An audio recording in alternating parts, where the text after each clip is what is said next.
If you're like me and you have kids, there's one inevitability. At some point, they're going to want or need a mobile phone. But what plan do you choose? You don't want your child racking up hundreds of dollars on your account, but at the same time, you're going to want them to have enough credit to be able to call you if there's an emergency. So how do you choose? So we're going to look at three things. Plans, do you just want calls or a little bit of data too? When it comes to cost, you want to go prepaid or postpaid. And then there's handsets. I don't know about you, but I'm not letting my 12-year-old loose with an iPhone. So how do you decide what phone plan to get?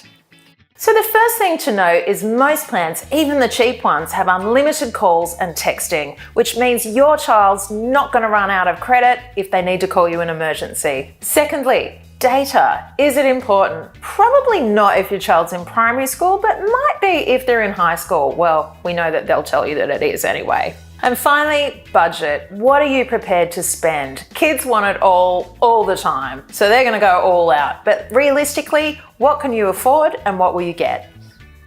So let's look at pricing. With prepaid, obviously you pay up front, but it's a fixed cost. But generally you get a little bit less value for your data. With postpaid, you get the bill at the end of the month. It usually offers a lot more inclusions and value, but watch out because your bill can blow out if your child goes on a YouTube binge without you knowing. If you have a bit more money to play around with, you can consider a plan that comes with a handset, but be warned, the costs are higher. Generally, buying a handset outright is a much better option because it's going to be much cheaper to replace or repair when, let's face it, disaster happens. The pros and cons of prepaid and postpaid.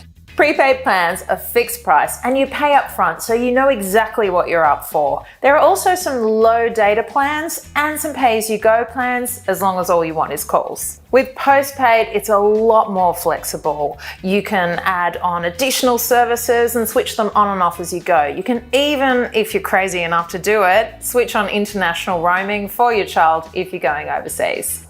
When it comes to cons, prepaid can have variable expiry dates, and watch out in particular for the ones that only last 28 days. Also, some of them are pretty low value. You can't roam internationally at very attractive rates.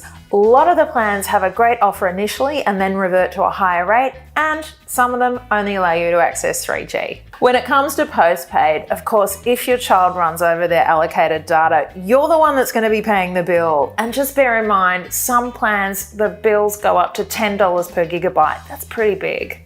So what's our advice? Well, the first thing is there's no one-size-fits-all solution, just like there's no one-size-fits-all kid, unfortunately. But what we'd recommend is a prepaid plan and preferably a prepaid low-budget handset or a handset you might have kicking around at home that you used to use. That way, your child learns a little bit about budgeting and being careful with things like data and won't send you broke.